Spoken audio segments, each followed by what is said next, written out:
Скендер Али АКС-тен. Молдбек Очилмаз АКС.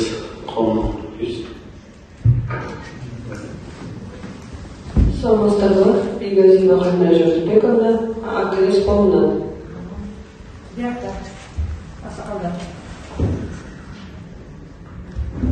Мамат Каримов Абдужабил, Алхим Бирис.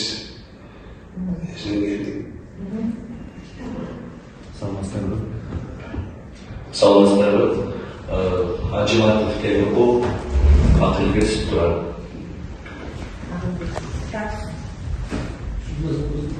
Саламатсыздар, урматтуу катышуучулар. Мен Масаитова Самия Яковлевна, Чолпон ЖМС коомдук бирикмесинин төрайымы. Assalamu alaikum. Кабаев Алтынбек, народный надзор. Assalamu alaikum. Жабдулин Насфаров, башкы көзүмөздөн Көлөкасын координатор. Саламатсыздар, башкы көзөмөл Ашырбаев Эркинбек. Агыл Бештуран, Сарбаев Антебек. Шебек Рыскык, Агыл Бештуран. Саламатсыздар, Забеков Аслар, Эзик Көзөмөл, Саламатсыздар, Асер Салма, Эзик Көзөмөл коомдук бирикмесинин төрайымы. Саламатсыздар, мен Акаевтан народный надзордун төрагасы. Саламатсыздар, Карыбеков Нурлан, АКС коомдук төрагасы. Кутман күнүңүздөр менен башкы элдик көзөмөл жанагы Сейтали Байдар. Саламатсыздар, урматтуу катышуучулар. Мыйзам тактикалык коомдук бирикменин төрагасы Ибрагимов Самат Сүйүнбекович, ошо менен бирге АТС-тин мүчөсү.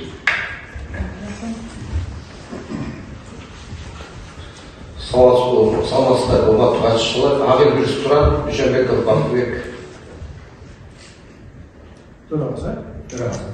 Саламатсыздар.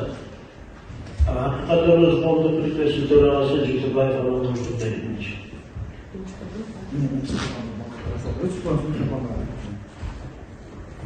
Саламатсыз Нурипалиевна, саламатсыз кылайын, чын болсун, ишиңизге керек. Саламатсыздар, ушунча катышуучулар. Мен Абдыкалык Акмарал Мамановна, Эзик Көзөмөл, Адилеттик үчүн коомдун мүчөсү болом. Жана Кыргызстандагы союз темасын өтүп чыккан полковник в отставке, заслуженный исследователь. Саламатсыздар, Эзик Көзөмөл коомдук Чүй областынын координатору Осмонов Кайратбек.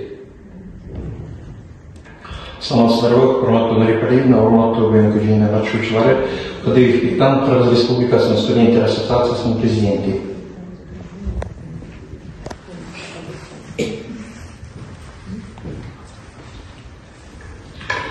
Çok rahmat.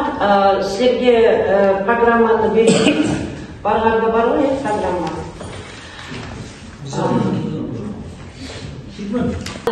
Антикоррупциялық деловой совет, антикоррупциялық ишкердик кеңеш президенттик Кыргыз Республикасынын президентине караштуу антикоррупциялык ишкердик кеңеш деп кыргызча аталат. Официальный юридический аты ушундай. Бул өзү консультативный совещательный орган болот. Бирок бул ошо как кеңеш, как совет возглавляет президент башында турат ушул кеңештин. Указ президент менен уюштурулган. Ушул 8-июлда 21-жылы 293 указ менен бул указ күчүндө иштеп атат. Бул указ анан ошол эле указ менен ошо биздин жообубуз ошо президентке караштуу антикоррупциялык ишкердик кеңештин жообусу бекитилген. Президент өзүнүн чечими менен 116-чечими менен 10-июлда мени генеральный секретарь кылып дайындаган. Өзү анан кеңештин астында секретариат деген бар. Бул иштер күн сайын постоянно работающий.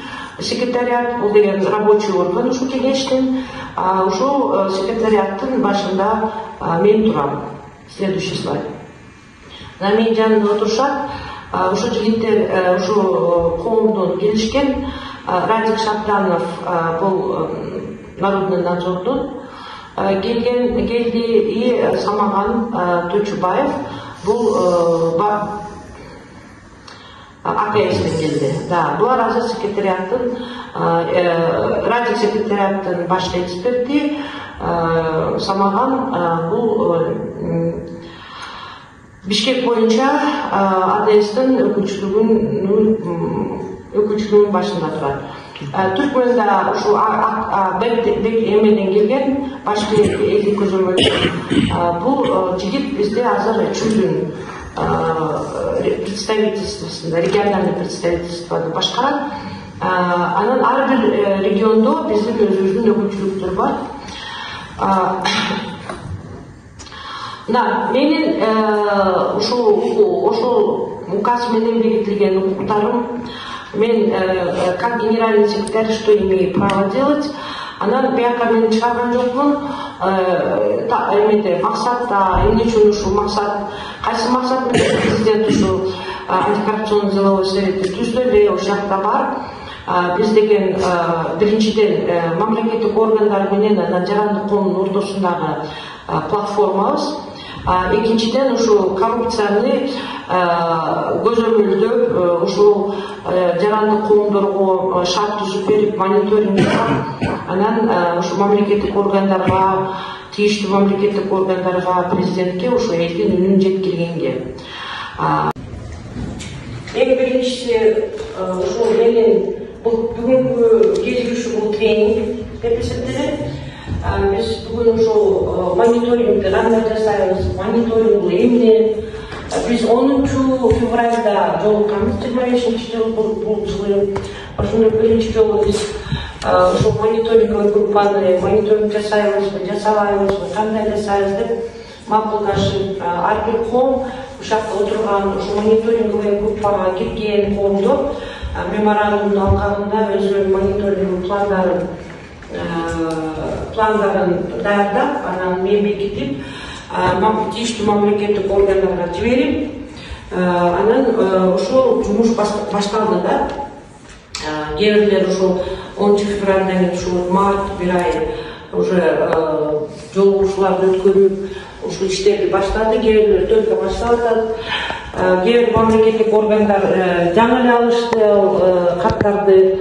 Анан ушул кандай иштейбиз, кандай маалымат беребиз, кандай отчет беребиз, кандай жоопкерчиликти ушул коомдор өзүнө ала алат, анан алат ошол защитаны эмет берилет. Биз деген мындай да, бул мониторинг деген азыр биз ошол результатты, например, 6 айда көрсөтүшү керек да, то есть жарым жылда полностью. Анан, если, допустим, аякта уже делать нечего, ал мамлекеттик органда, следующий 6 месяцда мы бөлөк мамлекеттик органга өтүп кетебиз. Биз мониторинг жасабаган мамлекеттик органдарды Ген прокуратура мониторинг жасайт через своих прокуроров. Түшүнүктүү? Бизде деген мына болгон потенциал ушул болот баягы. 23 табалды, 23 мамлекеттик органдар канча суулар да? 42 отчет берди. Биз деген болгон 11'de алдык, 11'de эле алдык. Баарын алган жокпуз. 42 мамлекеттик органдарды алган жокпуз. Биз аяка жанталашпай элебиз. Бирок деген лучше меньше да лучше деген бар да. Биз деген өзүбүздү иштер өзгөртүү көрсөткүлө да. Альтернативный отчет жасай аласыздар, ушу мониторинг жүргүзө аласыздар деп мен могу подробно айтып атам. Аяка барып текшербейсиңер, силер эмнени карайсыңар, ошону аябай подробно айтып атам. Мен ушуну деле мамлекеттик органдарга 2 күн катышатым. Уну тренинг генеральный прокуратура болот. Мына Радик барды, Самаган барды. Точно ушул эмелерди ошакта деле айттым мамлекеттик органдарга. Так ведь? Эчтекесин кеметпей, эчтекесин эметпей. Ошону эле мен силерге айтып атам. Потому что это двухстороннее движение, да? Силер туура эмес эме кылсаңар, мамлекеттик орган сразу эмет коет, и все. Именно. Кешіріп қойыңыз, мынау действующий азыр МВД-да қандай көңілдер болып атат, қандай проблемалар болып атат. Ең негізгісі ошо стратегия элге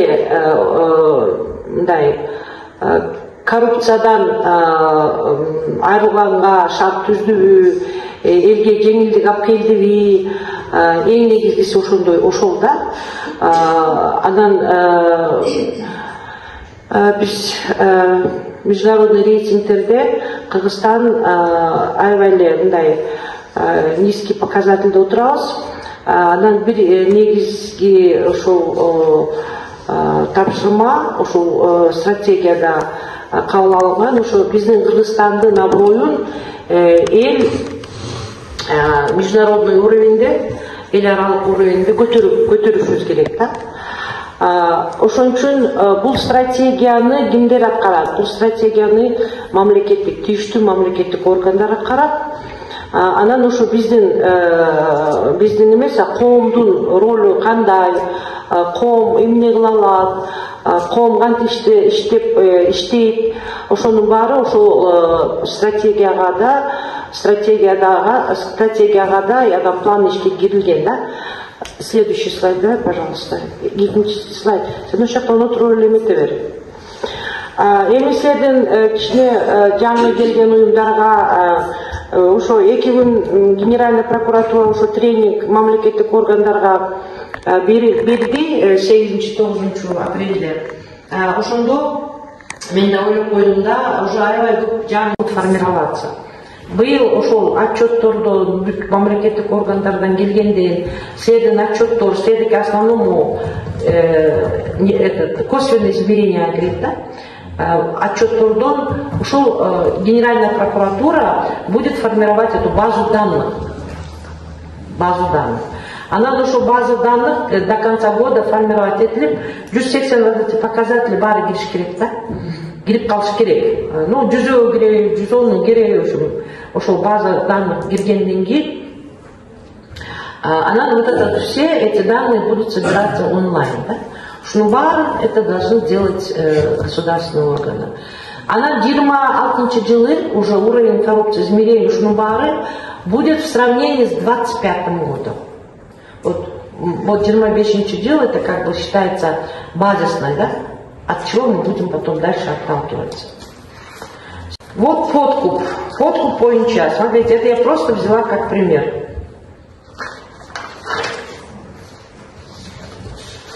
Деген по-другому это взятка. Что это значит, да? Это взятка. Вот азыркы методология боюнча жана прямой косвенный деп группу эмечи слайд ошол боюнча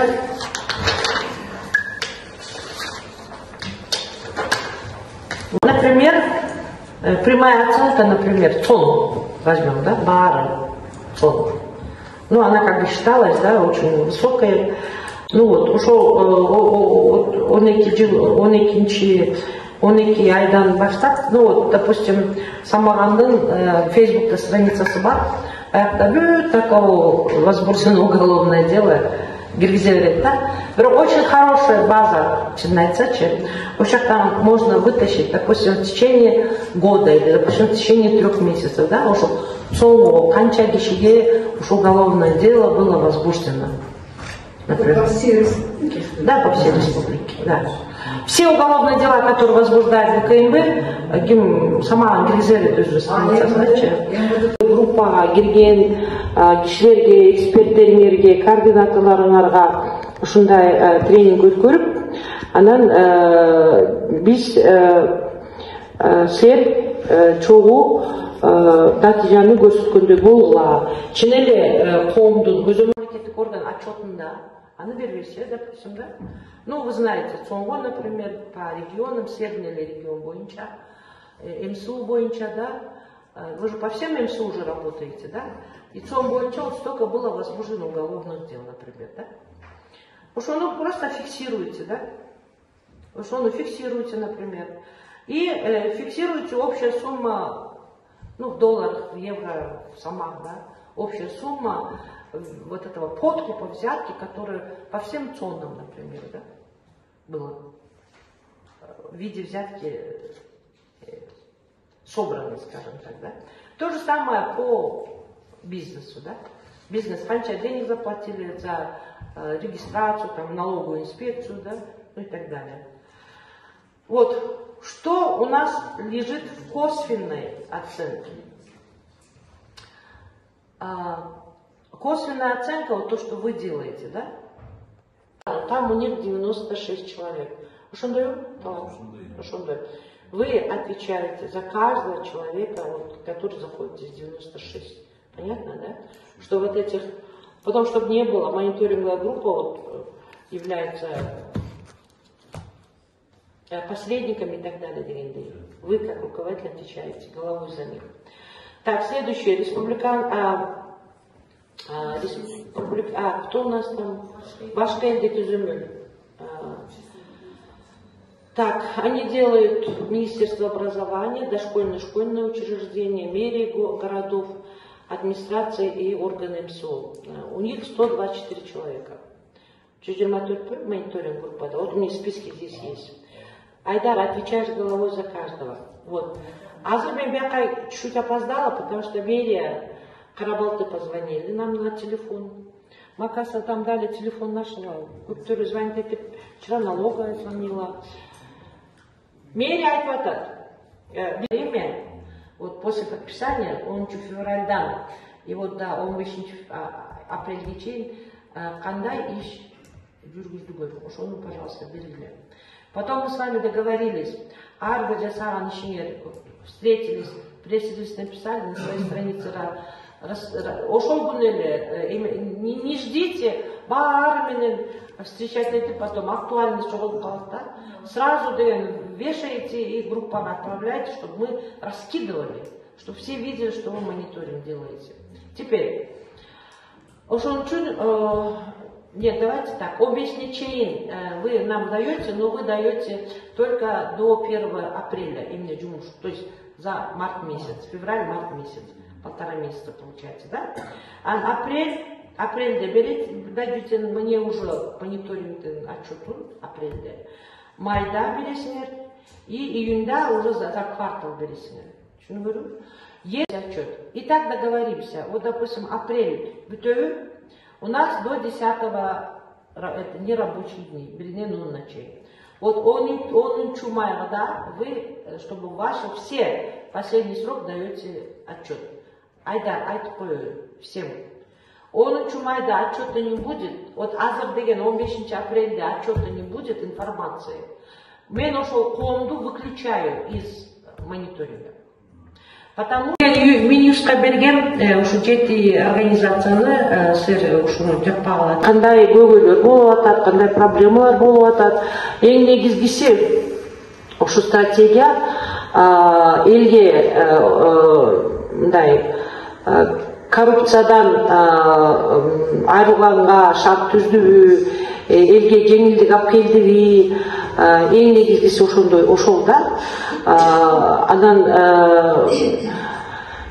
биз международный рейтингтерде Кыргызстан аябай эле мындай низкий показательде отурабыз. Анан бир негизги ошол тапшырма, ошол стратегияда кабыл алынган, ошо биздин Кыргызстандын аброюн эл международный уровеньде, эл аралык уровеньде көтөрүшүбүз керек да. Ошон үчүн бул стратегияны кимдер аткарат? Бул стратегияны мамлекеттик, тийиштүү мамлекеттик органдар аткарат. Анан ошо биздин эмес, коомдун ролу кандай, коом эмне кыла алат, коом кантип иштейт, ошонун баары ошол стратегияга да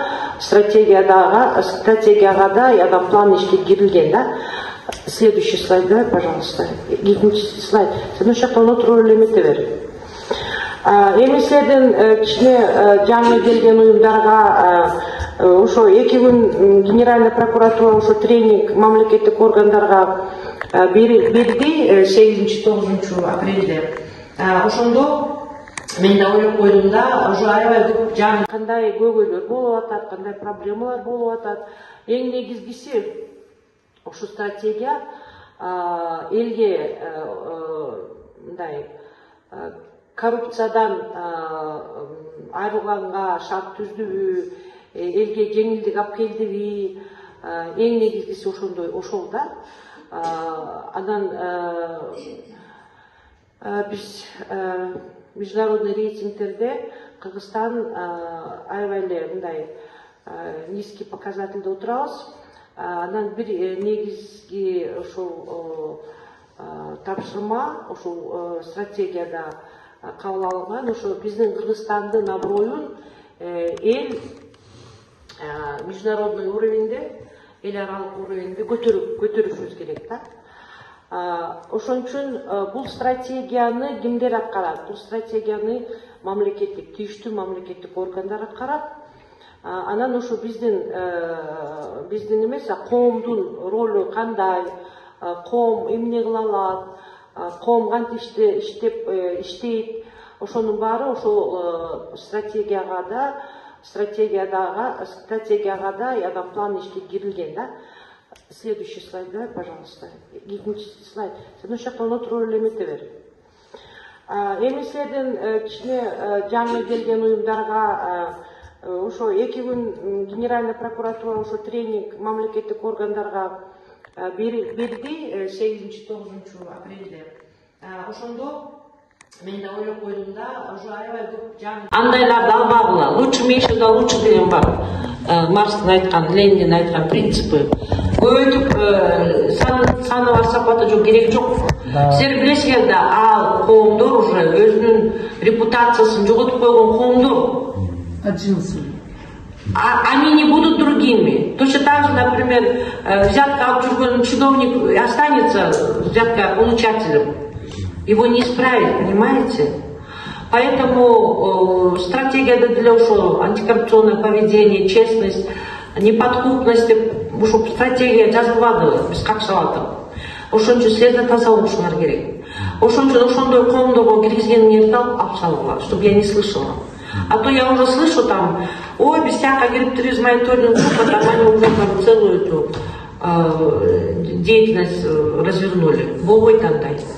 Никому ничего не обещайте. Өзгөрдү коом менен иштегиле. Не надо бүлөктөрдү алып. Договорились? Да. Договорились, да? Все хорошо. Да.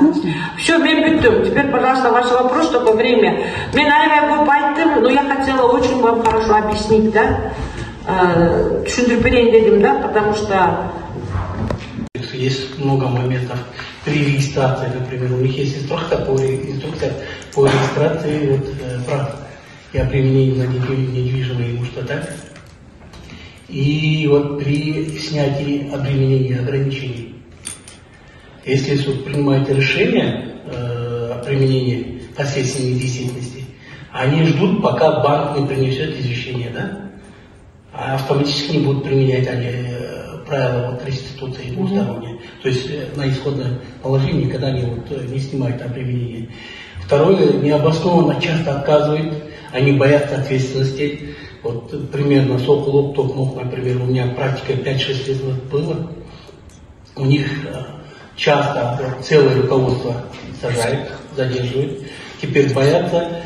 По любому вопросу, который касается их компетенции, они отправляют в суд. Идите в суд, пусть суд принимает решение, то есть они не хотят брать на себя ответственность. Вот недавно также было. Теперь вот вопрос. Вы знаете, мы позапрошлом году, в 23 году, мы рассматривали, заходили, но никто, естественно, в судах работает грамотно, все юристы, они понимают, никто нас не обозвал посредниками. Мы работали нормально, не допускали таких. А теперь вот то, что вы сейчас сказали, они говорят, что мы якобы посредники, да? Естественно, им не нравится, если сейчас мы там начнем работать, обязательно народ будет обращаться. Письменно и устно. Нет. Допустим, вы обращаетесь по кадастру, и в то же время вы обращаетесь в Минюст о том, что вот эти старые инструкции нужно пересмотреть в связи с тем, что очень много отказов. Вы все занесли, мы это фиксируем. Вы это фиксируете, да? И смотрите. Параллельно такой регистрован, исполнитель генеральной прокуратуры биз, анан уполномоченный вот, она... Все госорганы не уполномочены. Дело в том, что... Да, потому что, видите, 42 государственных органа будут отчитываться по реализации. А уполномоченных есть всего 21. Отчет даярдаганда 3 отчет болуп калат. Госоргандын өзүнкү, генеральный прокуратура, анан биздики да отчет. 3 отчет. Жок, биздики деген общий отчет кирет. Да, биздики болот өзүнчө отчет. Альтернативный. Смотрите, госорган обязательно берет отчет, берет, там есть и промежуточные мониторинговые отчеты, это по каждый квартал, есть годовой. Генеральная прокуратура формирует свод. Вот он формируется. У нас идет отдельный отчет, альтернативный отчет. А потом уже она будет все вместе сливаться. В один большой отчет. Жаңы талап, жаңы өзгөрүүлөр болуп атат, өзүңүздөр көрүп атасыздар. Өзгөрүүлөр болуп атат. Биз буга чейин 3-5-6 жылдан бери зээн эркин менен иштеп жүргөнбүз. Мисалы менин уюмумда активисттерим аябай көп. Алар мен тандап билимден караган, окуталы, андан кийин баргыла түшүнбөй, мониторинг кылганын кээде түшүнбөйт. Бар эле жанагы басып кирип эле директор школдорду, заведующийлерди жакалап, бирок ошол нерсе да алар коркуп турган чындыгындачы. Коркуп турушкан, башка эле көзөмөл келет да адес менен чоң дейт экен. Абай элек деп жанагы жеп ичип жибергендерчи. Бирок эми ошол баарын азыркы мыйзамга салышыбыз керек да. Бир 6 айда биз өзүбүзгө келип жактай болуп калабыз да. Ага чейин биз аябай. Айдар, мен сени менен уже 3 жылдан бери иштеп атам, качан таш кыласың? 21-жылда, 22 жыл келген, 22, 23, 24, 25, 3 жылдан бери иштеп атам. Жоқ уже время, да? Сен тура айтасың, былтыр мурдагы жылы вы были свободны, эмне кылсаңар ошону кылгыла, единственная коррупцияга малынбагыла деп каршылап атсам да. Азыр да стратегия кабыл алгандан кийин азыр биринин артынан бири толтура нормативный проект правовых актов будут приняты. Вот следующий будет вот порядок постановления Кабмина. Потом закондорго кирет. Сен замкаға киришіңер керек өзіңерді. Хотите вы этого и не хотите. А мы куда бар эле коколоп эметкенди токтоткула болбойт. Это сен өзүңөрдүн абройго түшүрүп атасыңар. Биздин абройубузду түшүрүп атасыңар. Бул 23 табалып, 23 мамлекеттик органдар канча инициативалар да. 42 отчет берет. Биз деген болгон 11 алдык, 11 деле алдык. Бирок деген лучше меньше да лучше деген бар да. Biz деген өзүбүздү иштер өзгөртүү көрсөткүлө да. Альтернативный отчет жасайларсыңар, ушу мониторинг жүргүзүп аласыңар деп мен могу подробно айтып атам. Аяка барып текшербейсиңер, сен эмнени карайсыңар, ошону аябай подробно айтып атам. Мен ушуну деле мамлекеттик органдарга 2 күн катышатым. Уну тренинг генеральный прокуратуре болот. Мына Радик барды, Самаган барды. Ошол ушул эмелерди ошакта деле айттым мамлекеттик органдарга. Так эмес. Эчтекесин кемитпей, эчтекесин эметпей. Ошону эле мен силерге айтып атам. Потому что это двустороннее движение, да? Сен туура эмес эме кылсаңар, мамлекеттик орган сразу эметип коет, и все. Именно. Кечирип коесуз, но действующий азыр МВДда милициянын балдары ал жерде болгон эмчадан эле комитет эле неме кылып атат деп мен алып чыккан бул вопросту. Эгерде сиз уруксат берсеңиз, бул МВДдан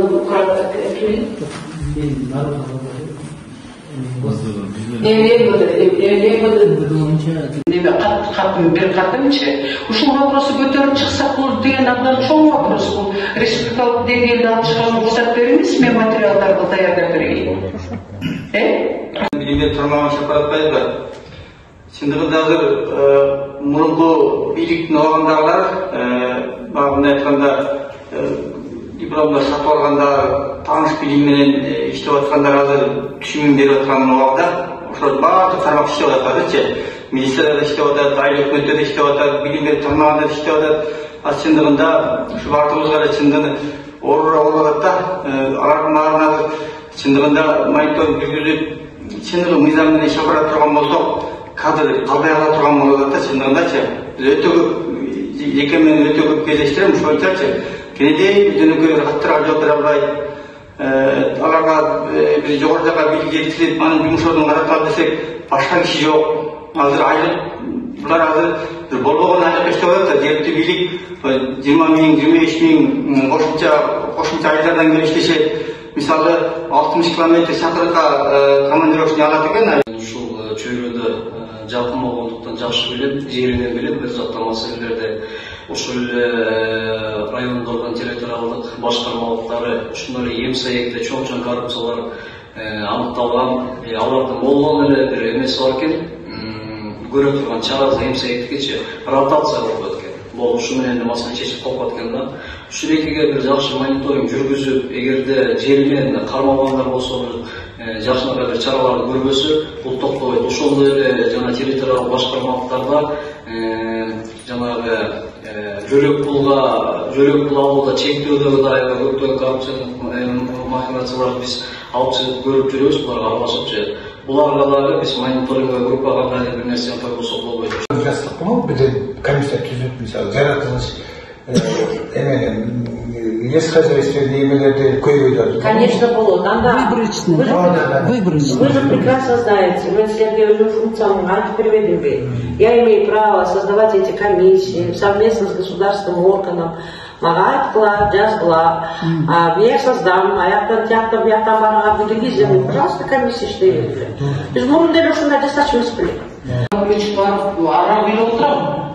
Өзүнүн анан башка бул жерде потенциалы күчтүү балдар менен отурамы деп деген ой келип атат. Анан мен ушунча канча коррупционный немелерди ачып, жооп кеңештен эксперт болуп канча жылдар бери иштеп, канча комиссияларда жүрүп, жана экологияда неме катыштым, бүт бар ошо до конца экология министрлиги. Анан мынакей мен азыр сөзүм куруп болушу, могу менин бир жылдары карап көрсөңүздөр болот. Генеральный прокуратура менен жазган переписка катып бир жылдары бүт на моё имя келген ушу профсоюз боюнчачы. Мына ушу бир жылдары ген прокуратурага келген каттар. Мунун небелери кабинеттен жогулуп кеткендер бар. Анан ушул жердеги ушундай жүрөгү таза мен иштейм деген патриот жигиттерди айланасына топтоп алып, анан мен байкоо сырттан айтып байкоо жүргүзөт. Же бирде таблица болбосо, же кабинет болбосо деп мен таптакыр түшүнө албай, Талант мырза менен Радик мырзаны деле чарчатып койдум анча-мынча. Мен ким каяка барам, мен бардык Росрегистрга бардык.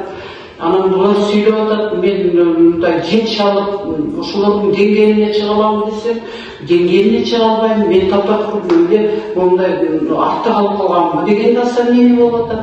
Бирок могу баштап аткан сиздин жүргүзүп аткан немеңиз, өзүңүздүн стратегияңыз ушул направление мененчи, бул сиз өтө бийикте турасыз.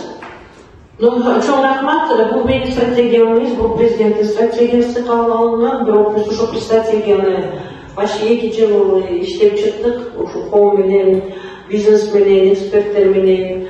Анан мен мамлекеттик органдарга да айттым, силерге да айтып атам, ушул стратегиянын жана иш планын бизден таблица умножения деген бар го, ошондо билишибиз керек да. Ошол иш планда 138 мероприятие деп атпайбызбы? Анан ошол жакта бүт ошол коррупцияга тийиштүү бүт мероприятиялар камсыздалган да. Ар бир тармак боюнча. Анан биздин мониторинг болуу мамлекеттик органдар ошол стратегияны ишке ашырып эмектеби. Эң негизгиси болгону экени чоң максат турат биякчы. Биринчиден ушул коррупциянын деңгээлин ылдый түшүрүп, элге мындай жакшы жашоо шарт түзүү керек. Биринчи. Экинчиси, ушул биздин мамлекеттин международный уровенде аброй көтөрүп, бул рейтингдерди биз көтөрүшүбүз керек. Самое главное, ошого ар бирөөбүз президент болуп заключительное слово айтпады. Ар бир жагын ошол коррупцияга жардам бериш керек деп түшүнөм.